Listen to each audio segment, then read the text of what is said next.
Welcome to Parenting Teens with Dr. Cam, a podcast about navigating adolescence without losing our minds.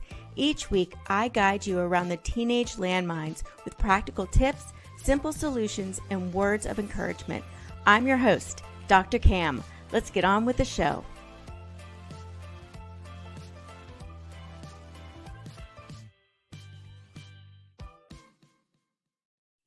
Welcome to Parenting Teens with Dr. Cam. Today, we're talking about how to connect with our teens through listening. If you're frustrated because your teen refuses to talk to you, wants little to do with you or the rest of the family, or snaps at you when you try to provide even a little bit of guidance, this episode is for you.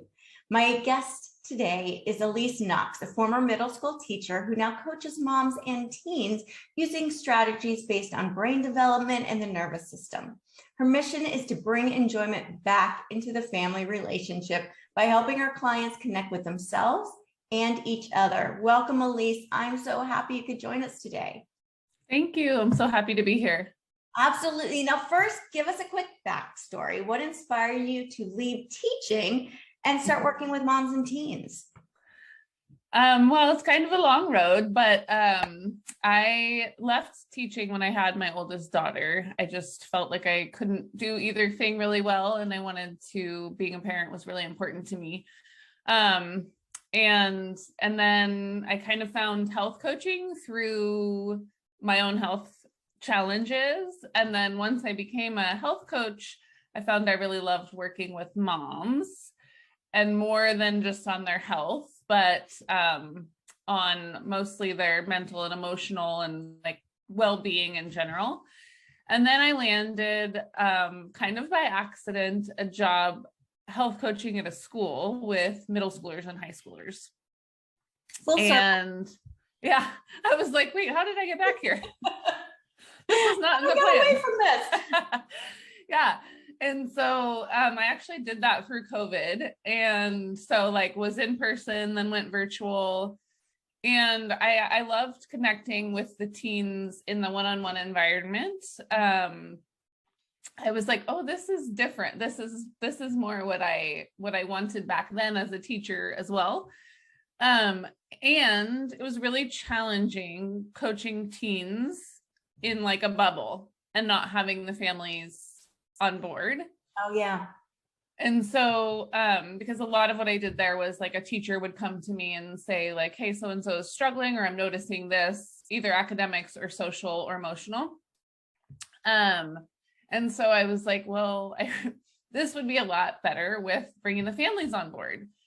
And during that time, I did a life coach training program that was very in depth, because what I found in the schools was they weren't coming to me with like diet or exercise or sleep questions, though sleep is very important and an area that often gets left out of teen health. But it was more these social, emotional, like bigger challenges that they were facing. So I felt to be more equipped to coach them, I needed a little bit more training. Yeah. Well, yeah. And I think the social, emotional are the questions. The answers are the health, the sleep, the food, right? But they're not coming to you for the answers already. They don't know that yet. They're coming to you. Here's my big question. So how do we resolve that? Right? Yes. Yeah. So what are some of the biggest things that you are hearing? What are the most common, I guess, problems that the kids are coming to you with? Yeah. So I actually have like social is a big challenge right now, I would say. I don't know if it's who are coming to me as teens or parents of teens, but I tend to coach a lot of kids, a lot of teenage girls in particular, who feel really disconnected socially. So whether they're like they have like they're asking bigger questions, they're thinking about bigger things, and they just don't feel connected to their teens is one thing, or to their peers is one thing.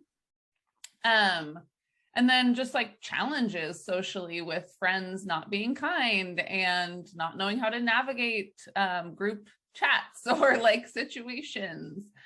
So yeah, it's interesting. Or, and I also find I have quite a few pretty self-aware teens where they're like, I don't want to be doing the things that my peers are doing, but then I don't fit in. Right. That's a big one. And the things that I've heard from parents are they hear this going on, they want to help, and their kids are shutting them out.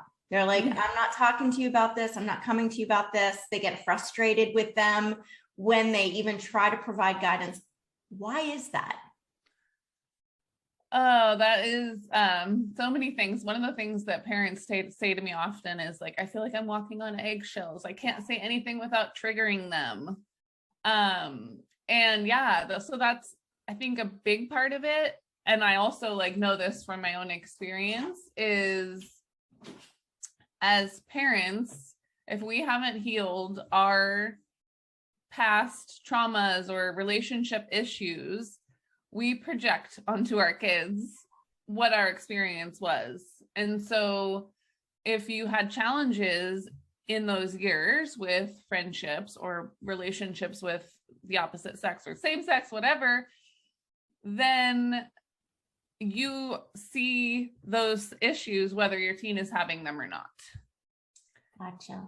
And so you're coming to your teen who's like having a problem over here, projecting your problems that you had onto them. And then with that energy, your teen is like, whoa, no, like, yeah. Yeah. You're bringing more to the table than was already here. And you're not even understanding what I'm saying because you're bringing all this other assumption and baggage with you. And we're completely not connecting. And so, and I hear the same thing. Kids are like, they're just not listening or they're trying to solve it and they're not really getting what the point is. And so there's just this circular, and then they just stop. They're like, I'm not going to go because they get more upset about it than even I am. Right. So it's not helping. So what can we do instead? You have kind of, and I talk about listening all the time. I think that's the number one parenting skill. But you've got these kind of 3 principles of listening without judgment, which is not easy for parents to do. What are those? Yes. So these work at any age. I have 2 daughters that are 6 and 9, and I have a 24-year-old stepson. So I've kind of done teenage years without all of this, like knowledge and training. And now I'm like, okay, like gearing up to go back into it. Right. So, but I use this with my daughters. And I think the biggest like caveat I'll say is with teens, like it's really important to also be very aware of your face and your like body language and just your energy around it, because they pick up on that so quick and the stakes are a little bit higher. Like with my little ones, if I react in a way that doesn't feel like they wanted it and I'm not listening, or I'm like shutting them down, it's super easy to repair. And they're going to keep coming to me because I'm their person and they still think I'm the best, Right. And when it's a teen, the stakes are higher because if they see you shut them down and judge them enough times, they will stop coming. Yeah. And like the goal is that you still have boundaries and like you're still the parent, but they want to come to you when they're having a thing, So the 3 steps that I like to use are, it goes like not ABC, but CAB. So the first one, and you kind of mentioned this already, is clarity. Like what do they want from you? Are they wanting you to give them advice? Probably not. Not. Rarely ever. Although we jump right there, don't we? Whether they want it or not, here you got it. And that's like in our mothering nature, right? And it's what we may have done when they were little and it may have worked back then. So that's like a really, and it ask them like, what do you want here? Like, do you want me to just listen? And I find this like with relationships as an adult too. I don't know. Sometimes with my husband, I'm like, I just want you to listen.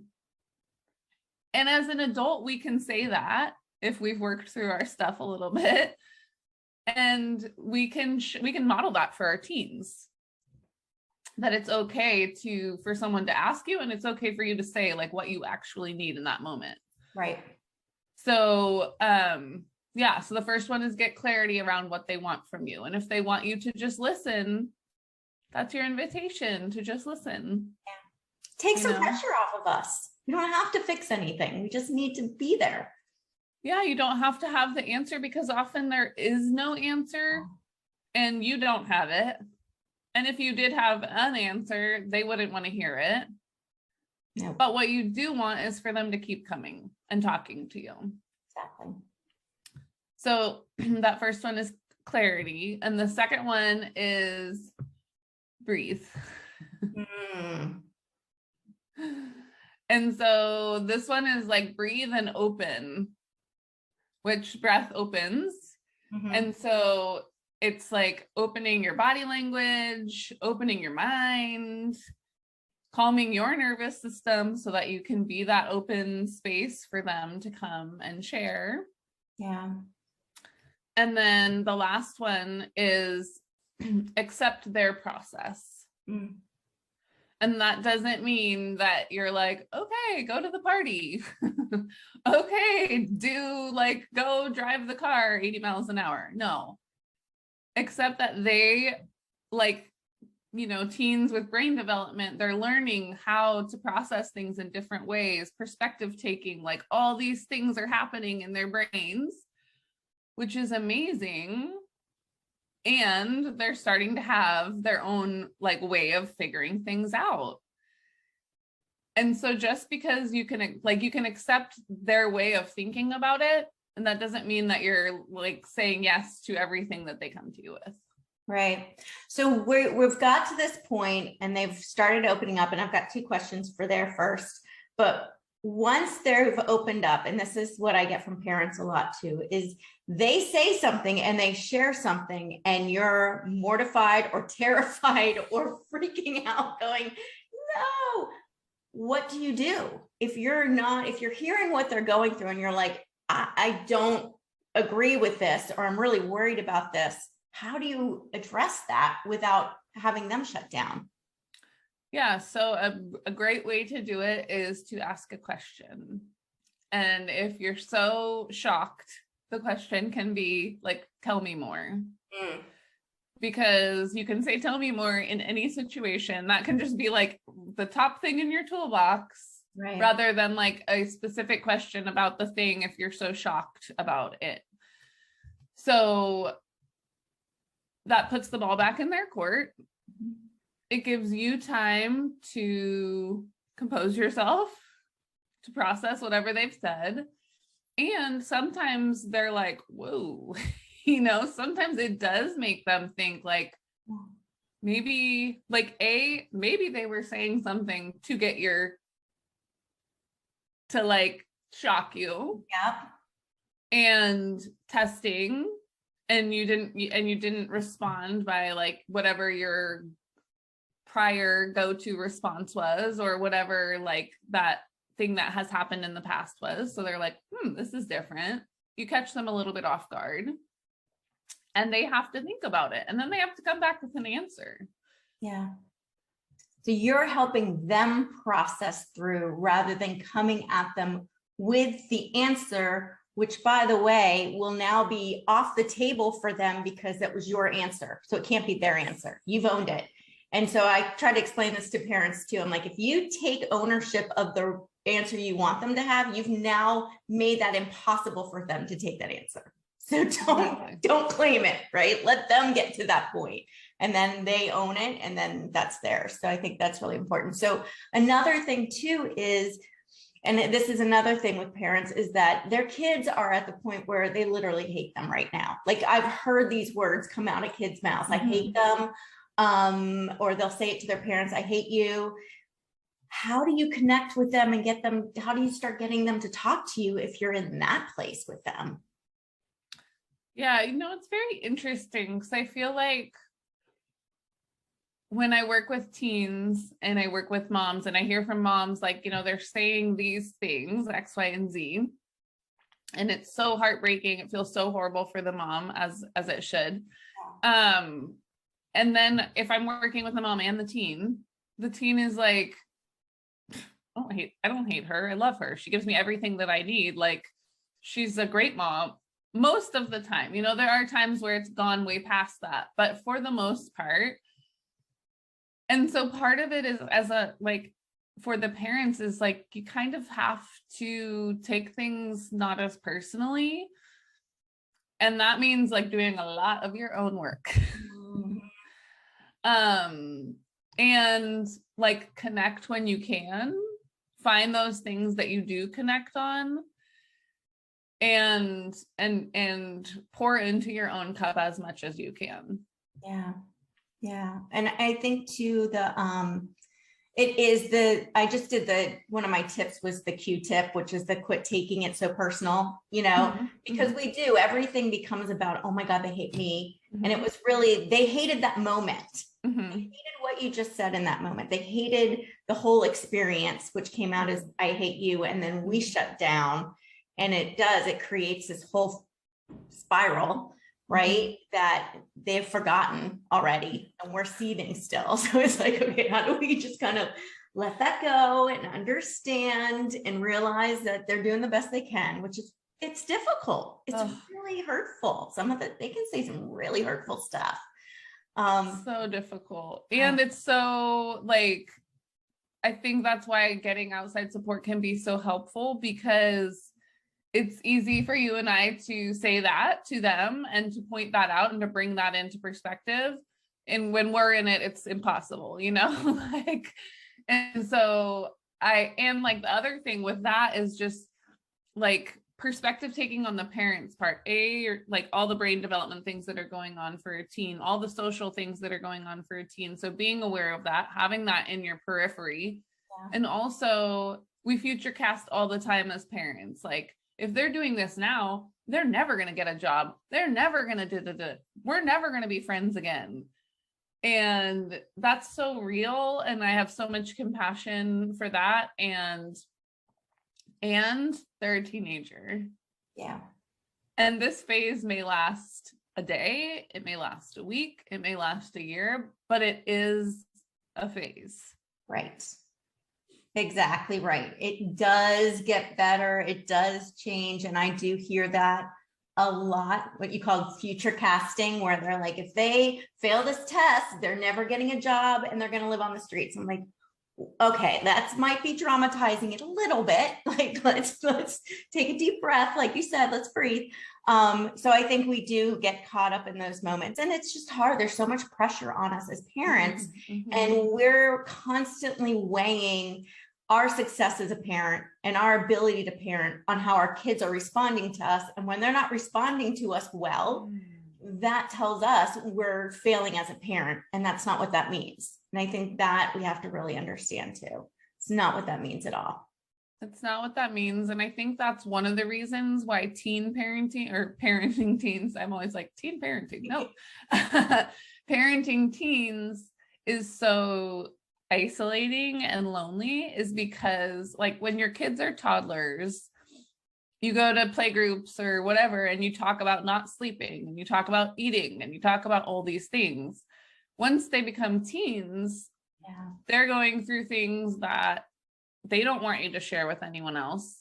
You don't want to share with anyone because you feel ashamed. Like when they're little and they're not sleeping, you're not like, I'm a bad mom. You're like, I'm learning. The kid doesn't sleep. I'm learning.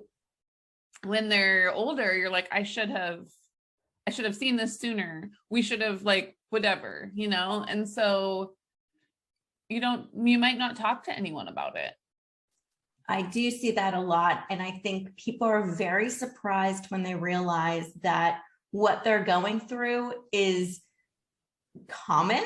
I hear the same questions and same things over and over. Now, the circumstances and the things may be a little different, but the core of what they're dealing with is so similar. And people are, once they hear that they're not alone in this, it is so relieving and soothing, because you're like, okay, I'm okay.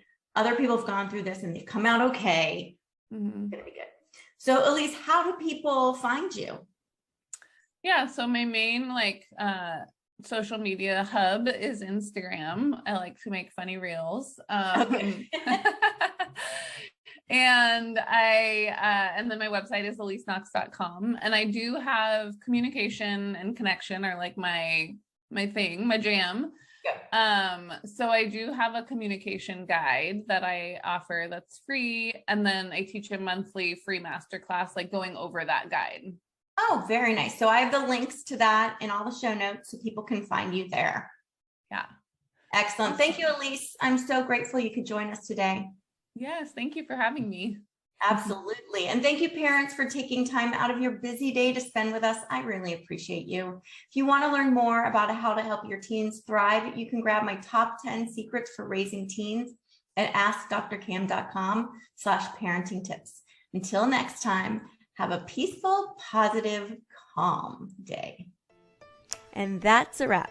Thanks for joining me today on Parenting Teens with Dr. Cam. Make sure to visit my website, www.askdrcam.com, where you can subscribe to the show in iTunes, Stitcher, or via RSS, so you'll never miss a show again. While you're at it, if you found value in this episode, I'd appreciate a rating on iTunes, and hey, why not share it with a friend too?